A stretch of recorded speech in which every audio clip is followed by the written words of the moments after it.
Welcome back to Talkin Shop with ShopSabre. This is going to be the podcast where we're going to dive into the realities of business ownership, manufacturing, and building with precision. So, as always, today's episode is going to be all about defying the odds, why business owners are built to beat the statistical odds against them, and how you keep proving it every single day.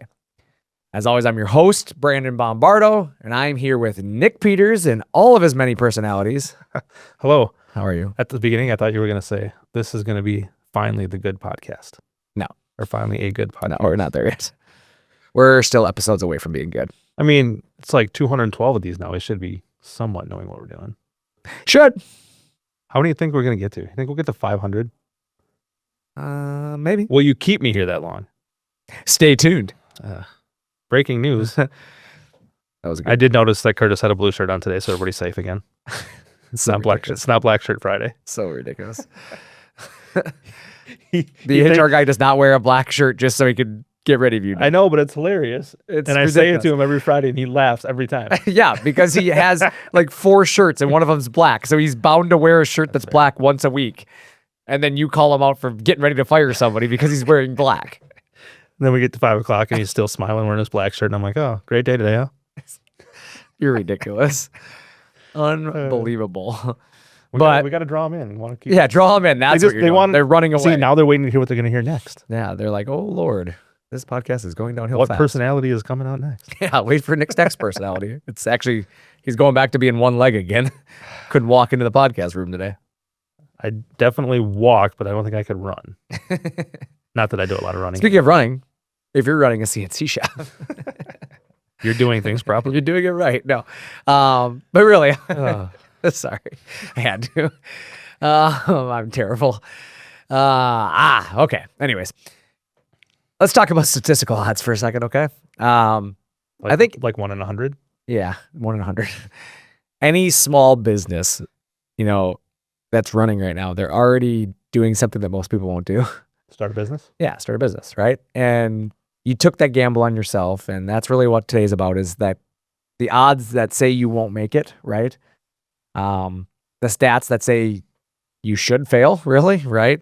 And the reality is, like, you had a choice to play it safe or the averages, if you will, right? Yep. And otherwise take a gamble on yourself. And that's what I love about business owners. And that's what I love about business ownership, is that these are people that generally go, forget the odds. Like, I'm better than them. Yep. Like, I know and I believe in myself. Just have the confidence to do it, right? Right. I mean, I'm going to make it work. Yeah, exactly. And so that's what we're going to talk about today. I'm kind of excited about that today. Even though we got off topic at the beginning because the old one leg here, but I'm trying to get off topic again, but I'm not going to let you. Yeah, I know. I'm trying to stay on point here. Staying on point. I have some questions. No, you don't. Okay. Okay. I guess he's got questions. So we're going to jump into questions. That was my nice personality. That was your nice one. I can't wait to see the mean one. I'm not going to do that where people can see it. I want to. I want people to think that I'm a nice person all the time. Okay, let's go with that. Yeah. Nice Nick has some questions and comments. Yeah. Question number 1. Yeah. When comparing equipment, what are some of the most important things to look at? That's a pretty wide open question. I love that a lot question. of angles you can take on. I mean, we can sit here all day and talk about that question. I think the thing that I love about it is that I get to tell people it's about looking at the little things, right? It's looking at the things that are masked behind the, bigger flashy stuff. Yep. The little details get often missed behind marketing. I think that's the big thing, is that, example being, for me, CNC routers. When we talk about CNC routers, the spindle horsepower, you see it often where companies are calling out the different horsepower ratings, and one company's like, we have a 10 horsepower. And then this company's like, well, we have a 12.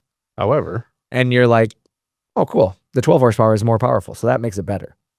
But then when you dig into it and look into the details, you realize that while the 12 looks bigger, in the end, they're actually the same spindle. Yep. And I think that's what catches people off guard the most. And I love doing that with people, is showing them those differences, because, like, as an example, a spindle has a duty cycle rating, which means how hard you're going to run it determines what it's capable of outputting. And so at 100% duty cycle, or an S1 rating, it's a 10 horsepower. But at a S6 or 60% duty cycle, it's a 12 horsepower, making it seem like it's bigger and more powerful. But in the end, they're actually the same. Yep. And so that's one thing I always recommend looking at, is like, the actual manufactured specs, right? And where are things manufactured is a question I don't think it's asked enough, because if you're going to ask to tour the plant and you want to see them welding something or milling something or painting something, that's a big difference between a company that is buying something, right? And so I always say, I recommend asking if you can tour the plant and see where it's done. And if you can, take advantage of that. Don't just ask, but actually go do it. I also like when people ask questions about the controller, right? And can I run any CAD CAM software that is possible out there, right? Like, ask questions about that, because there's a lot of companies that sell proprietary stuff and you can't run non-proprietary software, right? So it kind of limits you. And a lot of people up front, they're sold into this proprietary nature. Like, oh, it's a good thing because it's all works with this machine. But the problem is, like, in 5 years when software evolves, in like today's world, right, we're getting into AI and so much moving, that if you have a proprietary machine, now you have all this software that you can't use with your machine, and it's kind of limiting you. So that's something I always tell people, is look into that. Find out the support side of things. Can the company that you're buying from, can they log into your machine? So just ask more specific questions. I think the same thing can be said about the brand of the spindle or the brand of the vacuum pump. Ask more of the ratings. Like, everybody wants to tell you the horsepower rating, but ask for, what is the CFM rating on your vacuum pump, or what's the HG rating on it? What's the power rating? How much power is it going to consume? There's so many questions there. So I guess just for me, understand how the machine is engineered. I don't know, just, where is the performance going to make a difference, right? It's in the little details. And what method of engineering was used? How did you design the machine? Because I think engineering is a big part of product quality. And when you're buying a part from overseas, you probably don't understand the ins and outs of it as if you're designing it. So there's definitely reason to ask more questions. And sometimes you still get a good quality part. I'm not going to say you won't get something quality, but I think for me, that's the stuff. I mean, it's a very, very vague question, and I could go on for a while about it, so I don't want to bore people. But hopefully that points people in the right direction. Yeah, and I think the only thing that I would add, is, as much as I hear the sales guys talking, I think it's doing your due diligence and asking the questions about the little things on your machine that you're going to be, like, the options you're putting on your machine to make it work for what you're trying to do, right? And understanding what those things do, what they're, why it's better to get the part, the machines from us and those types. So you understand, like, what you're getting, and not just looking at, a list of items you're getting and just being like, oh, it sounds great, but understand. No, I like that too. That's a good recommendation. Understanding why you're buying options and what you need, because there are so many cookie cutter machines out there. And a lot of times people will just cut corners to get your business. Sure. They'll tell you, oh yeah, this will do everything you need to do it. And even though it's 20 grand less than the next machine, but the one 20 grand more is actually going to do the job with what you need versus buying something. You don't have a bunch of stuff you're not ever going to use. Correct. It's kind of taking up space. So, number 2. Yeah. Had a blast with you guys at AWFS. Anyone in Central Missouri is welcome to come by and look at my machine in person. That was Nick, I bet. That was. Was it? Yeah. Nick came to AWFS and hung out with us. He's a customer of ours. Came out there unpaid, so be very clear about that. I appreciate Nick coming and hanging out with us. We had an absolute blast hanging out with him. It was kind of cool to see that, it's proof that our customers are just like us, because we actually all fit in really well. We all worked very hard to achieve our success, obviously. And doing it with somebody who is using our equipment and was really passionate about it, probably more passionate about our equipment even than I think we were at times, because he's using it every day, day in and day out, and could speak, the real world stuff of it. So it's awesome that Nick's willing to show his machine off. So there you go. Anybody in Central Missouri or willing to go to Central Missouri is welcome to go by Nick's shop and see his ShopSabre running, because he loves showing it off. So thank you, Nick. Appreciate you being there. Maybe I'll be there. Maybe I'll be the Nick there next time. Ooh, sweet. Nick and Nick? That'd be fun. It's like Nick and Night, but Nick and Nick. Yeah. Wasn't Nick and Night Nickelodeon? Yes, it was. Wasn't it? Yep. It was the nighttime version of Nickelodeon. One of the greatest shows in TV history was on Nickelodeon. Double Dare. Double Dare. Awesome show, dude. Awesome. So good. Anyways, not Nick to get off topic. Nick. Number 3. Yeah. Why not show the edge finish? I would like to see the edge details, dross, etc. on the laser versus the plasma. Yeah, so that one, it's a good call out. I'm not going to deny that. We have photos. If you're interested in connecting with our sales team, they can show you that. But that said, the video that you're commenting on specifically, because you said laser versus plasma. We did one video that was supposed to show them head to head. It was more so about time. We weren't showcasing necessarily anything else. We were cutting about showing how much time was saved head to head in the cutting speed of the same project. And that was the big purpose of that. So naturally we can, show edge quality, and lasers edge quality will be better as well. I mean, that's just the natural aspect of laser. And you can kind of see it if you pause the video during the cutting, you can see the details are a little finer in the laser. But again, that wasn't our main call out in that video. It was more so about the time savings. There's many projects that you can get into where, precision is the focus, and, clean cuts can still happen on plasma cutters. So that's why we didn't really show that off. We're not here trying to say that plasma cannot produce a good cut quality, because you can achieve a very nice cut quality on plasma. Sometimes it's just about time savings and part accuracy itself. And that to me is more important. And that's what that video showed. So in the laser video, the project took on the laser machine 26 seconds, if I recall correctly. And on the plasma video, or on the plasma portion of that video, I believe it was like 1.5 minutes. I don't remember the exact number, but I believe it was 1.5 minutes. And by the math, that's your production is going to be roughly 3.5 to 1 on parts. Yep. I mean, that's a pretty good increase. So more parts equals more money, Yep, so for me, that was the big reason. And so to answer your question, that's why we didn't show the edge finishes. We weren't really focusing that video on edge finish. Now we have done some videos since then, and some of them that have already released that do show edge finish and talk about that. But that video specifically was about time. Got it. So that's all I got. Cool.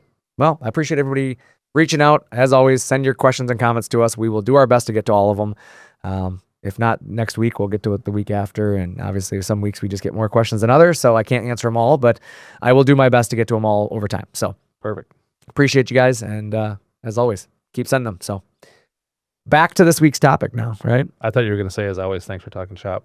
And we were done. We're just going to be done? Yeah. But done. There's your episode. But no, we said at the beginning this is going to be the best episode yet. Yeah, so we did. Keep listening. Because the stats don't lie. Are against you. But we're going to change those stats. But yeah, I mean, I think the reason I want to talk about stats is because what just happened? It got like really quiet. It sounded like the power or something went out, but obviously it didn't. It didn't, obviously, because the lights were on. You heard it though. It got really quiet, like really fast. I thought my ears like one of those things where you notice it so much. Yeah. You're like, what just happened? I know. We both kind of stopped at the same time. Sorry for those who are listening. No, talking about stats here for a second. They say 20% of businesses fail in year one. Right? Okay. So people look at the stats and they go, oh my God, there's 20% chance I'm going to fail. You know what that means? There's an 80% chance you're going to succeed. It's pretty good. It's definitely just about how you look at things, right? Right. And 50% don't make it to year 5. But that means half of people who start a business are successful after 5 years.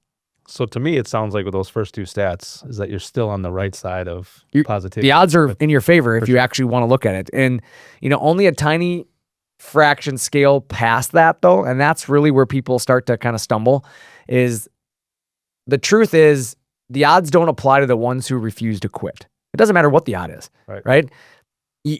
You've made sacrifices, people within their business, you've stayed up late. We've all had those late nights, right?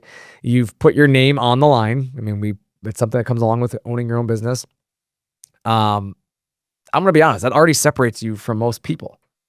I would say that you are truly built different. And I think that's an overused thing lately, like built different, right? Everybody's built different nowadays, but you truly are as a business owner because you're willing to take the abuse, yep. Right? You don't let numbers make your decision alone, right? Your mindset and your action defines your outcome, and you recognize that, you're not statistical based only. And I think most successful businesses rely on statistics a little bit, right? I mean, I think you have to. That's your P&L and things like that, right? I mean, there are certain statistics that you can't ignore, but you have to remember that you also have a feeling, right? There's just this feeling in business that people, it's hard to describe. Like you kind of know when things are right, when things are wrong. And when you let the statistics be right, you're convincing yourself that you want to necessarily be done. Sure. Right? I think it goes back to a lot of the things we've talked about in prior episodes. Like you have to use the tools the right way, right? Right. So you can, like you said, you can use stats for your P&L and all those things that actually apply to your business running. Right. But to just think that because, like you said, 20% of businesses don't make it, You need to think of it as you're one of the 80%, Right. not the 20%. Like look at things the right way and use the stats in the proper way. And I no, I do agree with that. I think if you want to succeed, you'll find a way to succeed. Sure. I think that's a real thing in business, that like people who want to succeed just find a way. You're gonna Right. you're gonna make it work. You're gonna put in the effort and put in the time to, see it through and not just give up. Right. Well, grit is greater than luck. I mean, it's just simple as that. And some people wait for the perfect time for everything, and some people just make the most of the time in front of them. Right. And I feel like most business owners are those type of people. Right. They didn't wait. They just started. Even when it was maybe hard to get started sometimes, you found a way to get your first CNC machine maybe, right? It's easy to make an excuse on why not to do something. Yep. But those who do it rarely regret it. And I found that, like with a lot of business owners, especially with like CNC, right? They buy the CNC machine and they go, I should have done this sooner. Like, man, I'm so glad I did this. It's made a big difference, right? And you learn what you don't know. And a lot of people, I think the people who are most successful often take the leap on education. Sure. They understand that they can learn it. Yep. They might not know it today. And it's that whole adage of fake it till you make it, right? But the reality is you're faking it because you're learning. You're going to figure it out. It's not like you're just going to fake it forever and never try to figure it out. Well, if you're sitting back and saying you're waiting for the perfect time, Right. you're just going to keep using that excuse. Like, when is there ever going to be a perfect time? You don't ever know. That's what I Right. explain the economy to people. When people are always like, oh, right now is not the time in the economy. Like, you're either waiting for the economy to fail because it's too good, or you're waiting for it to rebound because it's too bad. Right? Yep. I've never heard any person ever in business be like, the economy is perfect. Right. Like, I've Not never never. heard it. Everybody's got a concern of something. Either it's too low, too high, this, that, whatever. But in the end, your business keeps moving. Yep. And It's just another excuse that you're using. right. You know how many people in my career have said to me that they shouldn't have added the CNC machine? Do you know how many people? People have actually said that? No, I'm asking you. Do you know how many that would be? Well, hopefully none. 0. Yeah, it's 0. Now, you know how many people have told me they should have bought one sooner? A lot. I can't even count it. A lot. I don't know that I can count that high. And that's my point, is that the excuses, there's always an excuse, right? You always have a reason not to do something, but like grit is showing up when the motivation is missing or gone, right? Yep. Grit is doing what others aren't willing to do or aren't going to do so that you can live how others aren't willing to live or aren't going to live, Yep. right? Yep. And I talk about that because I think about my early years, right? And I think about being at ShopSabre 10, 15 years ago, and the amount of, like, I was in my 20s, and the amount of times that I worked till 8, 9, 10 o'clock at night. I mean, there was nights I worked 24 hours, right? I just worked through the night and kept working. And I would have buddies of mine that would give me so much crap about that. Man, let's just go out to the bar. Oh, let's just go do this thing. Oh, forget it. Work will be there tomorrow. Just, and there's so many excuses for why I shouldn't be working. And I just pushed through it. Yep. And now I look at where I'm at, right? And what we've accomplished. And obviously, I'm not working the same hours I was because we have a lot more staff now. We've grown the business and we're in a better spot. But I think about those people and they're still working their normal stuff and they're still on their same path. Yep. Where it's like they haven't gotten anywhere different because they are just doing the status quo. To get by, right? Right. They're happy. And they're okay with yeah, it. Right. Some people are Which is okay with fine, that. right? Yeah. Like, that's fine. But like, that's not how I wanted it. I wanted to be able to do the things with my kids. Yep. I wanted to be able to give back to my family. I wanted to be able to help other people. I wanted to give people opportunities around me that I know, working with people like you, Nick. Yep. We're bringing you in and watching you guys grow and, helping your family. Like, I love it. I love being a part of that. And I think that's what business owners often are, is those type of people who want to help people, who want to accomplish something. They want to live differently than everybody else, right? And it's just that next step, right? Yep. I read a quote that said, some people want to fly first class.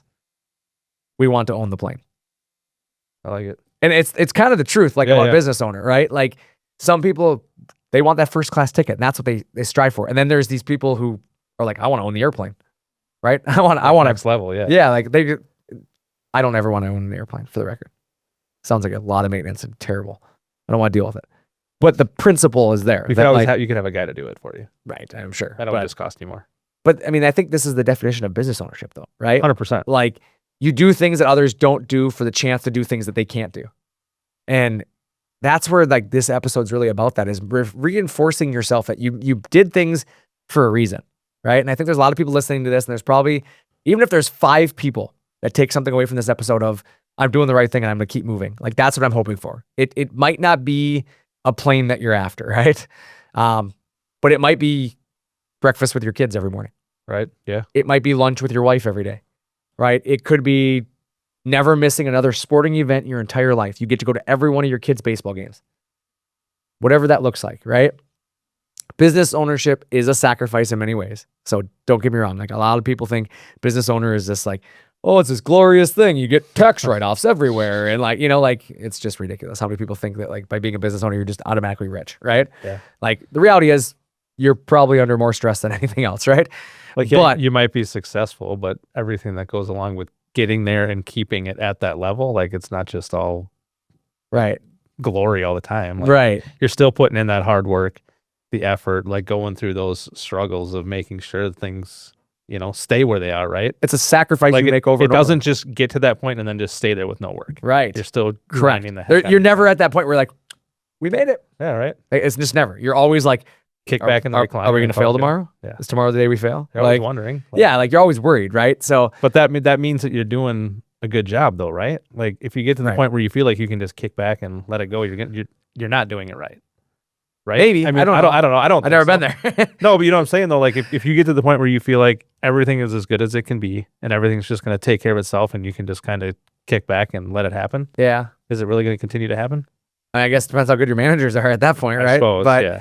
I think there's a lot of business owners that do make a lot of money that don't have to work as hard, but I'll guarantee that most of them worked their tail off to get to that point. Sure.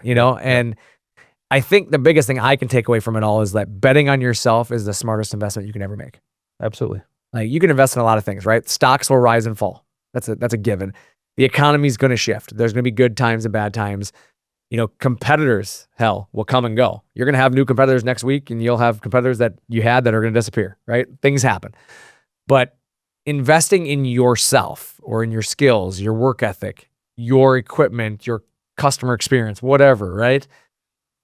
That's controllable. Yep, that's what I'm just going to say. Is those are all things you can control. All the other Right. outside things are just things that are out of your control. You're gambling on yourself. You can make that gamble pay off. And you By- said it perfectly there, because that's where I was going with that, is that I think a lot of people will consider that a gamble.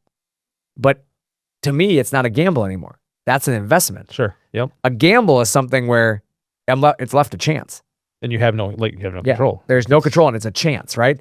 When you know what you're capable of, and that suddenly takes that gamble and doesn't leave it to random odds anymore. Right. You're not letting the dealer hit on 13 and hit 21 to beat Right. 20. Like Right. there's no outside like influence, right? Yeah. I mean, I guess there is, but you're still controlling. Yeah, as I say, there's always influence, right? There's always things you can't control in life. But every time you build a better product, right, for one, or you serve the client a little bit better, or you improve your workflow at the shop, right? Maybe you're doing something to increase workflow, or you're increasing, your throughput in the shop, whatever. You're increasing your odds for success. 100%. And, upgrading your workflow, as we just talked about, something like new software or purchasing a ShopSabre. Let's plug ShopSabre for a second, right? Buy a new ShopSabre are all pieces that are methodical, right? They're methodical calculations against the odds. You're doing something for a reason.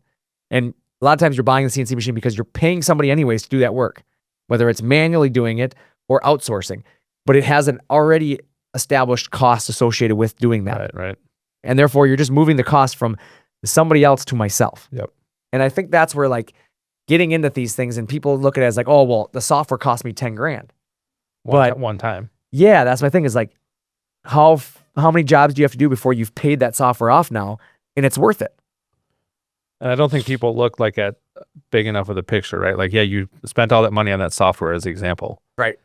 Now the amount of time that you're going to save doing not just the drawings, but also manufacturing the parts that you're cutting is going to save you time because you're now, drawing it and cutting it. You're going to have less material waste. Yep. I mean, it's kind of like a snowball effect on all the things that it's going to be more efficient, save you money on, save you costs on. Yep. You're going to recoup that $10,000 in a short amount of time. Yeah, I mean, you're not defying the odds at that point. You're rewriting them. Right. Right? Yeah. You're giving yourself a fighting chance. And so, my thing about business is everyone loves a comeback story, right? Everybody loves it when somebody who's not supposed to succeed does, I mean, that's why everybody always roots for the underdogs in sports, you know, and that's why everybody always roots for the person that doesn't win often, because they want to see those people win, right? But dynasties are built on winning, right? And so maybe you've had a slow season though.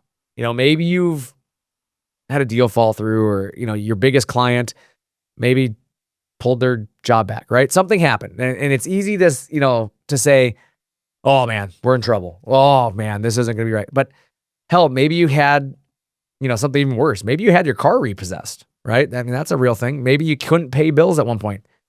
Those things are real too in business. It happens. But that's why they say business is hard. It's not easy, right? And if it were easy, more people would do it. Absolutely. But hard doesn't mean it's impossible. So, you know how many people have had their cars repossessed and then made it rich? A lot. Yeah. I bet a lot. Yeah. You know, you have to tell me what's going to happen next though. That's really like what I tell people is like, you have to learn from that setback, right? Whatever that is. Every setback has a lesson that you can take away. What you take away is your decision. You can sharpen your skills. You can, you know, upgrade your capabilities. You know, maybe it's not a skill per se, but maybe you're just going to bring more capabilities to your shop. And every time you do that, it has a purpose. And, you know, you double down on quality and service.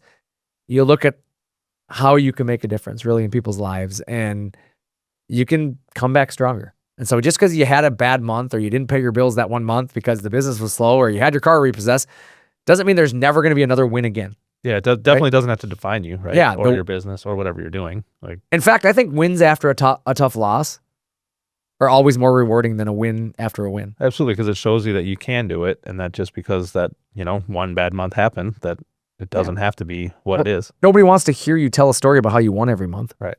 But people love hearing the time that you were down and you came back. Adversity. Adversity is a good thing. Heck yeah. Yeah, and I think, speaking of adversity, I mean, I have adversity. I have a story that actually kind of relate. As everybody knows, I'm into racing. And several years ago, I rolled my race car for the first time, right? It went viral, went all over the internet. People saw it. But I was running for state points that year. I was actually running for the Minnesota state points. And I was leading track points. I was all these things, right? Never won a championship in my life. And I'm like, I'm going to try to go do this. I'd never raced for a championship in my life. I never really applied myself enough to do that. So I thought, this is the year I'm going to do it. Well, then I get rolled over and stuck in a fence, and, you know, suddenly you're hanging from a fence and you're realizing, like, my whole season's gone. Right? The car's destroyed. We're halfway through the season. Like, I'm never going to be able to recover from this. And this to me is like getting your car repossessed or not being able to pay a bill. It's super easy to be like, in that moment, I'm screwed, right?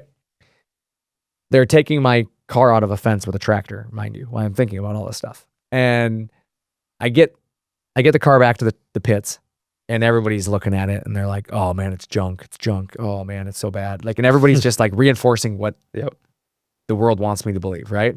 How bad it is. I'm like, yep. I load it up in the trailer, I drag it in the trailer, and I get it home. That next morning, I woke up in the morning and I said, I'm not done. I'm not going to let the odds be stacked against me. That's what everybody wants. Everybody wants me to not be able to come back because the guy in second place now can take the lead, right? Like, there's all these odds against you. And to me, it was like my motivation was to prove people wrong. For sure. I'm not done. So that next morning, I ripped the body off the car, got the thing stripped down to the bare frame, and I got it over to I didn't know anybody at the time that did frame repairs. So I started calling around to buddies and was like, hey, who do you know? Who do you know? And some buddy of mine hooked me up with a guy who's probably the single greatest frame guy in the entire world, Greg. Greg Larson is a heck of a guy. And I met Greg that day, who's a phenomenal individual. So for one, that's one thing that positive came out of that whole entire thing is I got to meet Greg. Anyways, I end up at Greg's shop. Greg's like, we can fix this. I'm like, glad you think so, because I have no idea where to start. He's like, nope, we'll fix it. Greg does. He spends 2-3 days, whatever, working on my race car. And he keeps calling me every day. I'm sorry, Brandon, I'm not done yet. It's going to take a little longer. I said, Greg, I understand. I said, I appreciate you taking the time. And Greg apologizes 3 days in a row, right, while working on my stuff for crazy hours. Then he calls me over and he says, come over, take a look at it. Car's straight. Looks good, right? And we're talking, and I'm like, what do I owe you?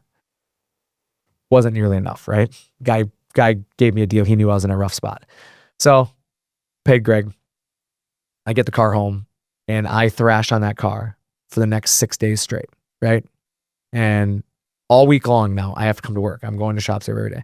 and then I'm going home and having to rebuild a car from the scratch. I slept 7.5 hours that entire week.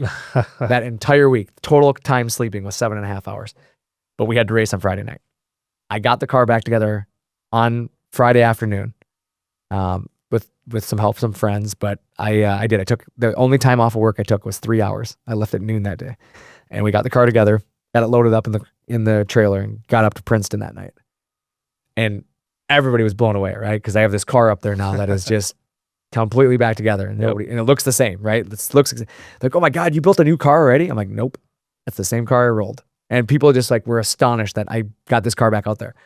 What makes this story so great is I won the race that night. Let's see. I drove it from 9th to the lead that night in that car after rolling it the week previous. And everybody telling you. Everybody telling me it was over, it's done. Just quit. I went on to win the track championship of that track, and I won state points that year. Sweet. And it's just one of those things that like, it's a good story to share because for one, I'm proud of what we accomplished as a team. Yep. But two, it should give you hope that even in your most terrible times, right, when things are not going your way, it's perspective. Yep. If you just take a moment to step back and go, okay, where is the positives here that we can build on? Yep. Even when you may feel like you're in that 20% Right. of businesses that are going to Correct. Yep. just make yourself be the 80%. Well, and that's exactly it. You're not alone in the fight is the biggest thing that I can always tell people is every shop owner, every person that is an entrepreneur, every maker has a moment of doubt. I can assure you that. Sometimes you have frequent moments of doubt, right? They happen. But guess what? There's a whole community out there that are grinding just like you. 100%. And you got to find a way to get connected with these other businesses like yourself. You have to visit things like your Chamber of Commerce. Like people don't believe it, but like going to your Chamber of Commerce and finding a networking group can be so beneficial because it connects you with like-minded individuals, right? With others who are like yourself, business owners in your area, trying to find success. You need to go find your people. Absolutely. Right? I mean, surround yourself with the like-minded people and the right attitudes, right? And it's going to help you Right. be successful because you're going to have people telling you that you can do it instead of the people that are saying, maybe you won't. Yeah. Share your journey, help others win. You know, that's my other thing is like always helping others win. It's a lesson that I learned along the way, but you know, like Greg, he helped me there. Greg didn't have to do me any favors. Yeah. Greg did me a favor. And in return, I've told everybody I've ever met in my entire life to go see Greg when they need something, right? Like I will do everything I can to put as much money back in that man's pocket because of the fact that he helped me. Right. And he knows that and he's going to appreciate it, right? Right. Greg's an awesome guy. Yeah. And, you know, but at ShopSabre, you know, we've seen shops go from nothing, right? Literally nothing to powerhouses in a very short amount of time. We hear it all the time. Like it's awesome. And many times it's not some magic button they're pushing. It's not like they have this magic, you know, skill that nobody else has. They're just willing to go for it. Right. And it's not about being lucky. It's just refusing to give the odds a chance. Right? Oh, the odds are stacked against me. Who cares? I'm going to keep going. And I think, I don't know, to me, the best stories when I hear from customers that either come for training or just, you know, send emails when we check in with them is the ones that say how scared they were to do it. Right. And they're like, this machine showed up. I had no idea what I was getting into. The thing is massive. It's overwhelming to me, like just to look at it because it's so, you know, big or whatever. And they're like, but now I can't imagine why I waited so long to do it. Right. Like it's just those things where it goes from, you know, being scared of things, right? Like we talk about, to just having the mentality to go for it and make it work. And now they're hugely successful. Yeah, I love that. It's not because they had it easier. It's because they had the heart, the hustle, the, you know, maybe some damn good equipment, right? Yeah, ShopSabre. for sure. They dove in head first and just went for it. Like put that fear of, you know, what the machine looked like because it's so overwhelming compared to your little table saw or whatever you're using, right? Right. And just dove in, figured it out, and here they are. I just love it. Yeah, it's just, I mean, there's so many things in business that can stack against you and knock you down, but I love hearing success stories. You know, I think odds are only statistics that are meant to be broken, right? For sure. Just like records, right? Yeah, you know, until someone comes along and breaks them, like, yeah, of course they're going to scare people. And I think stats will obviously change. And you said it yourself, you know, records are meant to be broken. Well, it's so are the odds, right? It's meant for you to like go push past those. Statistics will change too. Just because you start off rocky doesn't mean you will finish rocky. Right? Hey, just look at, stats in any sport, right? Like people have slumps, people go down, but they get back up and bring their averages, their stats back up. Like You just got to kind of go with the ebbs and flows, right? Yeah. So I always tell people, like, why not you? Why not now? I don't know. Right? You're not here to survive. You're here. You're built to grow, to win. I mean, people really just have to get themselves more confidence, right? For sure. Yeah. Keep grinding, keep learning, keep proving everybody wrong around you that doesn't believe in what you're after. Yeah, I mean, that's really what I got for you. I mean, for me, my motivational quote kind of fits into this week, and I want to jump into that because my motivational quote of the week is, failure will never overtake me if my determination to succeed is strong enough.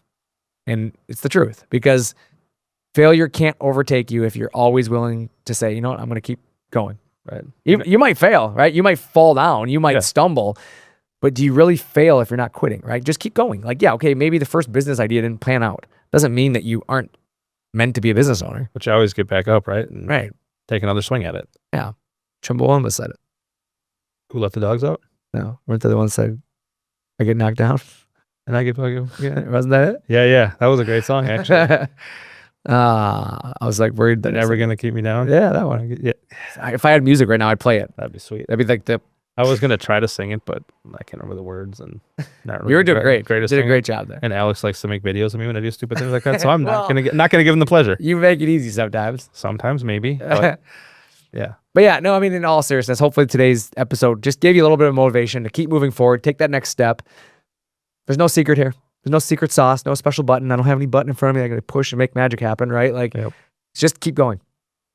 And I think, I know we referred to business owners a lot, like when we were talking about that, but I feel like even if you're just an employee listening to this, or somebody working in a shop with somebody, or in an office, like you can still take on that same mentality, right? Absolutely. To not let those things get you down. Like somebody says you're not good enough to do something, like just, you can do it. Like don't let somebody tell you that you can't. Right. Just go and get it done. Yeah, get it done. Trust me, cream always rises to the top. For sure. People who work the hardest, people who put the time in, the effort, like your bosses will notice it. Like people notice it. You'll always end up getting recognition.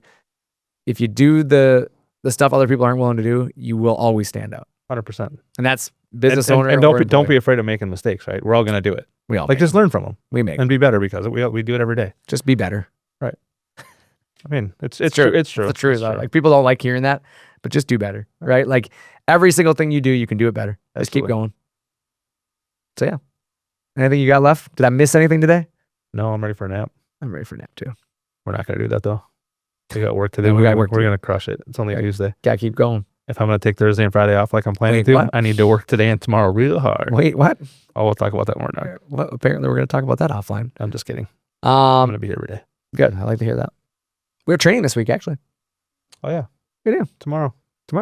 Thursday. Tomorrow and Thursday we got training. So I'll take Friday off. I'm excited. We'll get to see a bunch of customers here in the building, hear more stories. I love talking with customers when they're in. It's always fun. Put names to faces. They come in and shake hands and give them some donuts.